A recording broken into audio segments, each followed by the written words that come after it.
I'm going to be completely honest. I don't have a single clue how to structure this video. I've thought for about a week on how I can do it, and I still haven't come up with a great idea. So the best thing I thought about doing was just talking and just seeing where it goes, I guess. So this video is about a game called Rocket Assault. Now, you might know it, but for those that don't know, Rocket Assault is a game that's very similar to Rocket League. In Rocket League, you can boost, jump, flip, aerial, do all these crazy mechanics, and you could do pretty much all of them in Rocket Assault 2. Rocket League is basically just car football or car soccer, whatever you want to call it. But Rocket Assault is like a speedrunning game, right? There's a start, there's a finish. There's a few things in between the levels, obstacles, things you have to collect, and it's basically just getting to the end as quickly as possible. Kind of arcadey. The physics are a little bit different from Rocket League, but for the most part, they're incredibly similar. So the game came out around the beginning of 2021, like January or February of 2021, and I've been playing the game occasionally ever since then. I still play it sometimes, you know, even after like a year and a half. It's more just like over a year, but I still play the game occasionally. I have 180 hours in the game, which isn't a lot, but also is at the same time. How much content is in the game? 180 hours is actually quite a bit, but you know, if you think of a speedrunner, or if you think of someone who wants to be the best at the game, they're putting hundreds upon hundreds, sometimes thousands of hours into a game, and I've only put under 200. But the game has about 40 levels, and each of them are around 30 seconds to a minute long. It's incredibly easy to just constantly restart levels if you fail them, which makes it kind of fun to speedrun, because you make a mistake, you restart, it takes like not even a second. You click the restart button, you're back at the start, no waiting time, which means you can just pump out attempts over and over and over and over and over again until you make an improvement or you kind of just give up, right? You know, the game is a speedrunning game. It has a leaderboard within the game on each individual level, and there's about 40 of them, right? With a leaderboard in the game, it's kind of easy to track who has the world record on each of these levels, right? And you can see where I'm getting at, right? So in the game, on each of these leaderboards, I'm at the top. I'm just there, just chilling, first place, and every single one. On all of the 21 original levels, on the 9 tutorial levels, on those training levels as well, every single one, top of the leaderboard. And most of these runs can be beaten as well. Nobody goes and beats them, not because they're difficult, but because the game's just straight up dead. You know, and it's like, I enjoy playing the game a lot, and I enjoy going for these world records. I enjoy beating other people's time. I enjoy beating my own times on the leaderboard. The problem comes that nobody plays the game, so those times on the leaderboards don't change, and therefore I don't have any motivation to play the game except from to beat my own world records or to beat the occasional other person on the leaderboard, right? Taking every single world record, I've done that, and it isn't easy because obviously it takes a lot of time, you know, hundreds upon thousands of attempts on each level to get these world records, but it's been straightforward. It hasn't been easy, but it's been straightforward because there isn't really anyone to beat my records, right?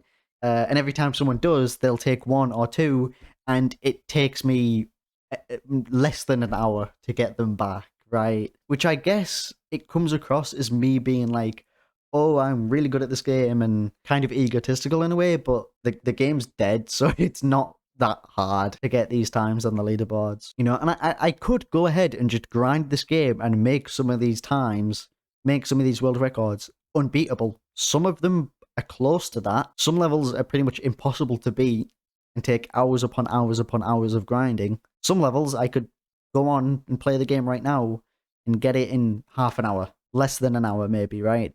I have no reason to do that because I don't have any competition, and that's understandable because the game hasn't officially been updated since August of 2021, which leads into the next section of this video where I technically don't even have all the world records, right? A test version of the game that was released recently, there's 9 new levels and 3 event levels that got reintroduced. So on those event levels, I didn't actually get world records on them. I got second place. but because those levels aren't in the base game, there's no evidence for that. And the test levels don't really have a leaderboard. Because the test version of the game doesn't update the leaderboards because it's like, there's modifiers like unlimited boost. The physics in the test version are slightly different. That's why the test leaderboards don't get updated. So it's hard to tell who has the world record on those levels. You've introduced 9 new levels, you reintroduce them into a test version of the game, and this is like the first new update since last year, and it revived the game for about a week. That kind of puts into perspective that the game is quote unquote dead, right? Which it's kind of just how the game is made. It's like the game isn't made to be like a long lasting game, right? It's not like Rocket League where you can kind of just play for hours upon hours and upon hours and have something new to do every single time. And that just kind of leads to where the game is right now. One person holding all of the world records. Nobody really plays the game. There's a test version of the game, but there's no reason to play the test levels if the leaderboards don't exist for them. I mean, yeah, they're new levels, they're new experiences, but once you play them 3, 4, 5 times, that's it. There's nothing new to them. You can't compete because there's no leaderboards. Even though I'm still gonna play this game every now and then, come back to the game every couple of weeks, couple of months maybe, and just see what I can do, because I don't think I'm ever going to stop playing this game for at least the close future. If you already have the game, I encourage you to come and beat some of my world records, right? Because I need a reason to play the game. Because I want to play this game. However, in the test version of the game, we got a sneak peek of a workshop mode, which I'm pretty sure is going to be like the community builds their own maps. And I feel like that's going to open up the game a lot more, because if the community can just go ahead and build their own levels, do whatever they want, then the content within this game is unlimited. The game doesn't get updated a lot, which makes sense. I should have said this from the start, but the game is made by one dev, and for a game made by one dev, this is like an insane game as well. Like, you'd expect this is a game made by a small studio or something like that, like an indie development studio, right? But no, this is made by just one guy. I respect it, and I feel like I love the game even more because of that. So yeah, that's kind of the state of the game right now. One guy, it's only one dev, so the game doesn't get a lot of updates. Small community, so that's probably another reason that it doesn't get updates, because there's no real demand for them. But we'll see what the future holds. That once the features and the levels from the test version move over to the base version of the game, and once that workshop feature becomes a real thing, this game could like pop off once again, just like it did when it first released. But yeah, that's all I really have to say.